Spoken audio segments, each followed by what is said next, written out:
Welcome back, it's Nine, and today we are going to be talking about the PlayStation 5 release date and a time frame that Fortnite has accidentally leaked, as well as cross-gen development and just how difficult it is to create a game across multiple generations. And we'll actually touch up on Microsoft's approach of having cross-gen games. Now, before we get into this, if you haven't subscribed already, please hit that subscribe button, hit that notification bell to get notified about all my upcoming videos, and hit the like button. It helps the channel a ton. Now, let's get started with the PS5 release date. This comes from PSU.com, titled PS5 Release Date Possibly Narrowed Down via New Fortnite Bundle Post. The post pertains to a batch of new Fortnite content, which features joke-themed content called the Last Laugh Bundle and is packed full of cosmetic items. Epic's post on the new content reveals it will be out on November 17th for PS4, PC, Xbox One, and Nintendo Switch, and then goes on to say it will also arrive in time for the release of the PlayStation 5 and Xbox Series X next-generation console. So this doesn't technically give us an exact release date. We don't know that it'll be happening on November 17th, although that is a Tuesday, and we know that releases happen on Tuesdays and Fridays, so it wouldn't be far-fetched.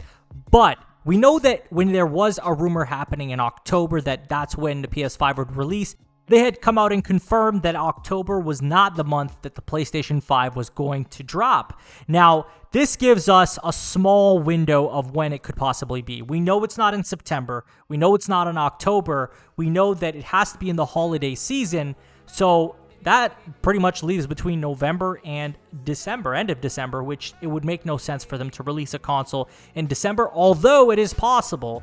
I think that more than likely we are getting a release date in November. And this kind of lines up with what we've been expecting. We've been talking a lot about how the PlayStation 5 and obviously the Xbox Series X would come in November, and we know now that the Xbox Series X is due in November, and I think that the PlayStation 5 will be releasing in November as well. What date?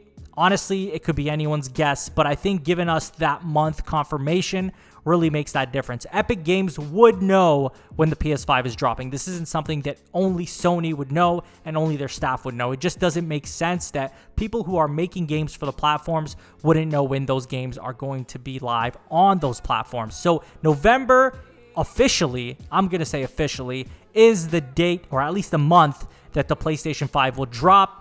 The day is up in the air. We don't know exactly when that'll be, but I am certain that we are going to hear about it very soon. It's got to happen sometime in August or at the latest September. But let's move on to the next topic, and this comes from PSU.com, titled Cross-Gen Development is a Painful Process.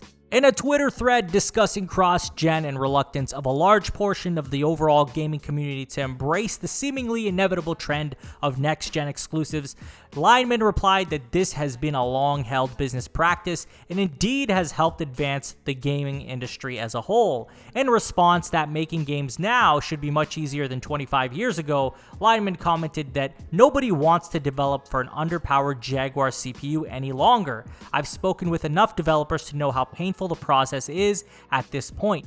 Leave Xbox One and PS4 behind. So here we go again in discussing the contradictions that come from Xbox. And I hate to do this, but the reality is the reality, and I want to address it when it needs to be addressed.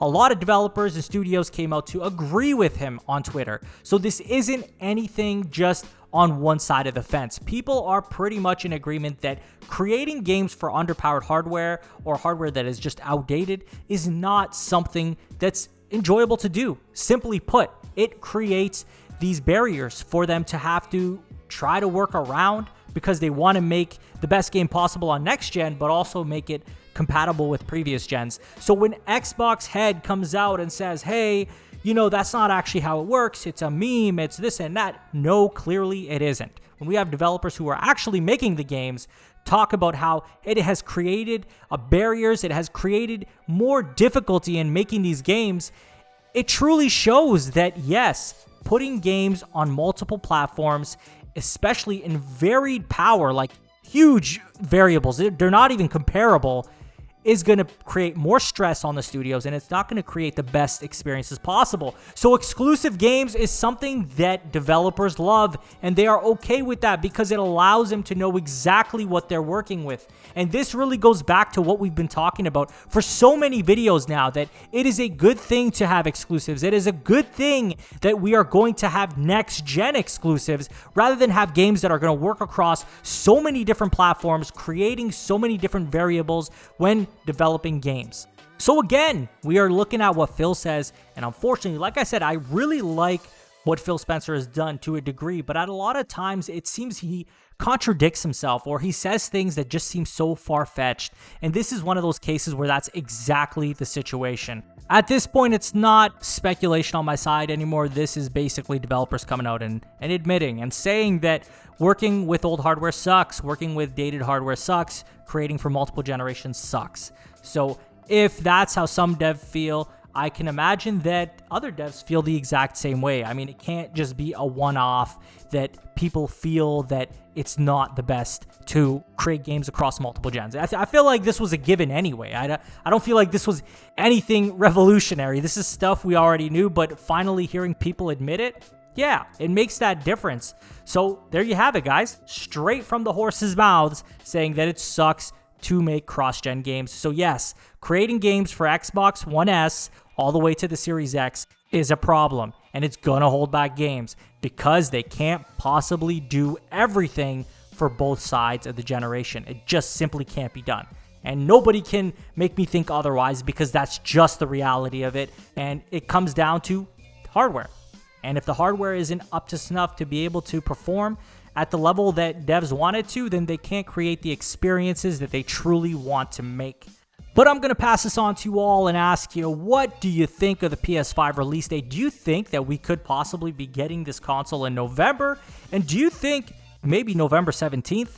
And lastly, what do you think of this cross-gen development comment that is being made on Twitter about just how difficult it is and a painful process as stated here?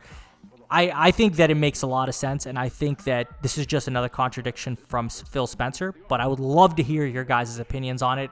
As always, if you haven't subscribed already, please hit that subscribe button, hit that notification bell to get notified about all my upcoming videos, hit the like button, follow me on Twitter, link will be in the description, and share this video with a friend.